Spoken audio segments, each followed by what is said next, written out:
नमस्कार। आज हम पढ़ने वाले हैं वैद्युत द्विध्रुव के कारण वैद्युत क्षेत्र की तीव्रता हमें ज्ञात करनी है, वो भी निरक्षीय स्थिति में। अक्षीय स्थिति में इससे पहले के वीडियो में हम उसको ज्ञात कर चुके हैं। तो अब हम निरक्षीय स्थिति में जब ज्ञात करेंगे तो हमने यहाँ पे मान लिया कि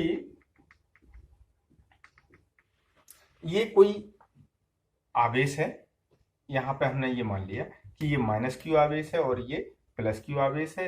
ये ए बिंदु है और ये बी बिंदु है। बी इनके बीच की दूरी है 2l।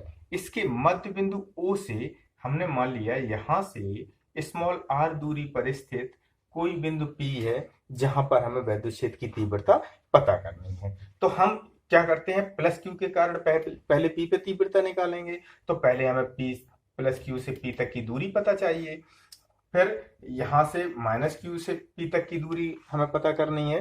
तो हम क्या करते हैं कि ये पूरी दूरी 2l है, तो ये इतनी आधी दूरी कितनी हो गई, l। अब इधर भी l हो गई।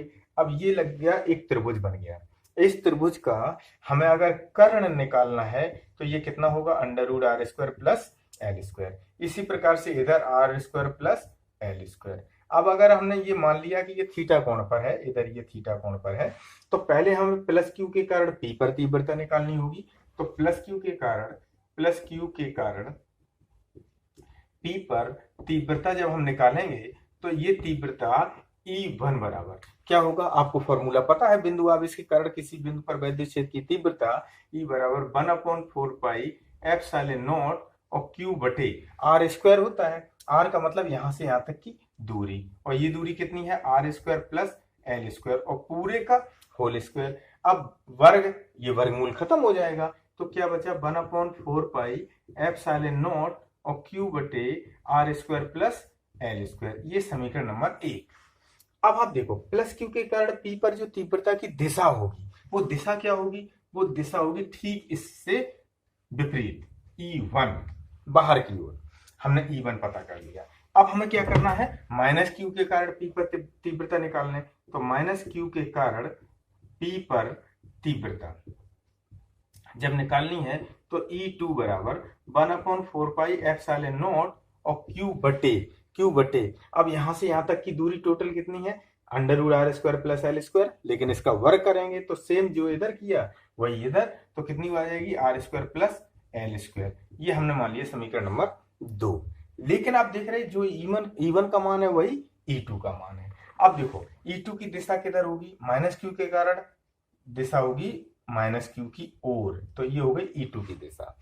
अब जब ये कोण थीटा है तो यहां पे अगर हम देखें तो ये भी कोण थीटा होगा, ये थीटा होगा। अब E1 को हम दो घटकों में वियोजित कर देते हैं। जब किसी वेक्टर को हम दो घटकों में वियोजित करते हैं तो एक क्षैतिज घटक होता है और एक ऊर्ध्वाधर घटक होता है। सदैव ध्यान रखें, जो कोण के सापेक्ष होता है उसको हमें कॉस में लिखना है, ठीक। तो यहां पर अगर इधर पता करें तो E1 का एक घटक ये होगा और एक ये होगा। तो ये वाला घटक हो गया E1 साइन थीटा और जो कोण के साथ है वो घटक हो गया E1 कॉस थीटा। इसी के साथ ये E2 का अगर हम निकालें तो एक वेक्टर ये होगा और एक वेक्टर ये होगा, क्योंकि ये कोण थीटा है तो ये भी थीटा होगा। तो E2 का जो ये घटक होगा ये होगा E2 साइन थीटा और ये वाला घटक होगा वो कितना होगा, E2 कॉस थीटा। तो इस प्रकार हम देख रहे हैं कि जब E1 और E2 का मान बराबर है तो E1 साइन थीटा और E2 साइन थीटा दोनों के मान बराबर और परिमाण बराबर होंगे, लेकिन विपरीत दिशा में है तो ये वेक्टर एक दूसरे को निरस्त कर देंगे। परिणामी जो तीव्रता होगी वो इन दोनों के योग के बराबर होगी। तो ये परिणामी तीव्रता होगी इन दोनों के योग के बराबर। तो हम देखो अब परिणामी तीव्रता निकालते हैं। परिणामी तीव्रता, तो परिणामी तीव्रता E बराबर निकालनी है तो E1 cos थीटा और प्लस E2 cos थीटा। अब आप जानते हैं कि जो E1 cos थीटा है वही E2 cos थीटा है, तो हम लिख सकते हैं 2E1 cos थीटा। जरूरी नहीं है 2E1 लिखें, हम 2E2 लिखें, बात तो ये मान दोनों के बराबर है। तो 2E1 cos थीटा। अब हम यहाँ पे क्या करते हैं, अब इसके चित्र की हमें जरूरत नहीं है। अब हमने क्या किया, यहाँ पे बराबर 2 E1 का मान है 1/4 पाई एप्सिलॉन नॉट। समीकरण 1 में हम लिख चुके हैं Q बटे R square plus L square into और cos थीटा का मान क्या है, चित्र के अनुसार अगर देखें तो ये हो जाएगा L बटे under root R square plus L square. चित्र से निकालने cos थीटा बराबर आधार बटे कर्ण। तो इस आधार पे अब 2Q और L को हम एक साथ लिख लेते हैं। तो 1/4 पाई एप्सिलॉन नॉट और Q इंटू 2L एक साथ लिख लिया। यहाँ पे R square plus L square पे घात है 1, यहाँ R square plus L square पे घात कितनी है, अंडर रूट लगाए तो कितनी घात होगी, 1/2। तो 1 और 1/2 को अगर हम जोड़ें तो कितनी हो जाएगी, 3/2। तो इस प्रकार R square plus L square पर घात होगी 3/2। अब चूंकि हमने यहाँ पे ये मान लिया कि यदि एल का मान L is less than R तो L square is less than R square, क्योंकि जब एल का मान कम है तो उसका वर्ग करेंगे तो और भी कम हो जाएगा। तो इसलिए हम एल स्क्वायर को क्या करें, अतः एल स्क्वायर को छोड़ने पर, तो जब हम एल स्क्वायर को छोड़ देंगे तो यहाँ पे क्या बचेगा, तो इसलिए ई बराबर 1/4 पाई एप्सिलॉन नॉट और Q इंटू 2L की जगह पे वैद्युत द्विध्रुव आघूर्ण होता है P, वैद्युत द्विध्रुव आघूर्ण, और एल स्क्वायर जब छोड़ देंगे तो क्या बचेगा, आर स्क्वायर पे घात 3/2। ये 2 घात इस 2 से खत्म हो जाएगा। तो हमारा ई बराबर आ गया 1/4 पाई एप्सिलॉन नॉट और P बटे आर क्यूब। ये निरक्षीय स्थिति में वैद्युत क्षेत्र की तीव्रता आ गई। अब हम समझते हैं प्रत्यानयन बल युग्म क्या होता है। जैसे मान लो ये मेरे पास एक धागा है और इससे हमने एक द्विध्रुव बांध रखा। मान लो ये द्विध्रुव है जिसका एक माइनस क्यू आवेश है और एक प्लस क्यू आवेश है। अब हम क्या करते हैं, यहाँ पे इसको हम थोड़ा सा साम्य स्थिति तो इसकी ये है, देखिए आप, ये वाली स्थिति है, एक मिनट, ये वाली। अब हमने क्या किया, थोड़ा इसको घुमा के छोड़ दिया। जब घुमा के छोड़ दिया अब क्या होगा, अब देखिए ये क्या होता है, ये अपनी साम्य स्थिति में आ रहा है पहली पोजीशन में। तो कौन ला रहा है, जो ला रहा है उसी को हम कहते हैं प्रत्यानयन बल युग्म। युग्म इसलिए क्योंकि ये एक इस तरफ इधर की ओर बल लग रहा है और इस बिंदु पर इधर की ओर बल लग रहा है, और दोनों बल परस्पर किधर लग रहे हैं, विपरीत दिशा में। तो इसलिए हम कहते हैं इसे प्रत्यानयन बल युग्म, जो क्या करता है कि इस द्विध्रुव को क्षेत्र की दिशा में लाने का प्रयत्न करता है। अगर क्षेत्र की दिशा इस ओर है और आपने इधर घुमा के छोड़ दिया तो ये क्या होगा, घूम के आएगा, अपनी ही पोजीशन पे आएगा। है कितना अच्छा एक्सपेरिमेंट है। इसी के बाद अब हम समझते हैं कि वैद्युत द्विध्रुव पर बल युग्म का आघूर्ण पता करना है। वैद्युत द्विध्रुव पर हमने यहाँ पे मान लिया कि ये वैद्युत क्षेत्र की तीव्रता है, इस डायरेक्शन में वैद्युत क्षेत्र की तीव्रता। अब अगर एक कोई द्विध्रुव हमने मान लिया जो कि ए और बी, ये इधर है माइनस क्यू, इधर है माइनस क्यू आवेश और यहाँ पर है प्लस क्यू आवेश, और बीच की दूरी हमने मान ली 2L। ये एक द्विध्रुव हो गया। आप जानते हैं कि प्लस पे आवेश पर जो बल की दिशा है सदैव वैद्युत क्षेत्र की दिशा में होती है। तो ये तो बल की दिशा हो गई F1 हमने मान लिया इधर, और इस बिंदु पर बल की दिशा F2 माइनस आवेश है तो इधर की ओर हो गई। अब ये दोनों बल क्या करेंगे, इस द्विध्रुव को क्षेत्र की दिशा में लाने का प्रयत्न करेंगे। तो ये क्या हो गया, प्रत्यानयन बल युग्म दोनों। अब इसका आघूर्ण पता करना है। तो ये प्रत्यानयन बल युग्म का आघूर्ण जो टाउ बराबर होता है, टाउ इसे क्या बोलते हैं, टाउ बराबर एक बल, कोई एक बल और गुणा लंबवत दूरी। अब एक बल तो हमें पता चल जाएगा, लंबवत दूरी कौन सी हो गई कि एक बल की ये वाली क्रिया रेखा है, एक बल की ये क्रिया रेखा है, तो दोनों के बीच की लंबवत दूरी तो ये वाली हो गई, ये वाली। और अब जब ये 2L है तो हमने ये वाली जो भुजा और ये कोण हमने मान लिया कि थीटा है इससे वैद्युत क्षेत्र की दिशा से, तो ये हो गया 2L साइन थीटा। अब 2L साइन थीटा हो गया, ये हो जाए तो टॉ बराबर एक बल कौन सा, चाहे F1 लिख लो या फिर F2 लिख लो, और बराबर लंबवत दूरी होगी 2L साइन थीटा। अब आपने वैद्युत क्षेत्र की तीव्रता पढ़ी है, E बराबर F बटे Q, तो यहां से F बराबर निकालो तो Q इंटू E, तो हमने क्या किया, Q इंटू E और इंटू 2L साइन थीटा रख दिया। अब Q इंटू 2L को एक साथ लिख लेते हैं, Q इंटू 2L और इंटू E और साइन थीटा। और आप जानते हैं कि Q इंटू 2L होता है क्या, वैद्युत द्विध्रुव आघूर्ण। तो वैद्युत द्विध्रुव आघूर्ण हमने यहाँ पे लिख दिया P और इंटू E और इंटू साइन थीटा।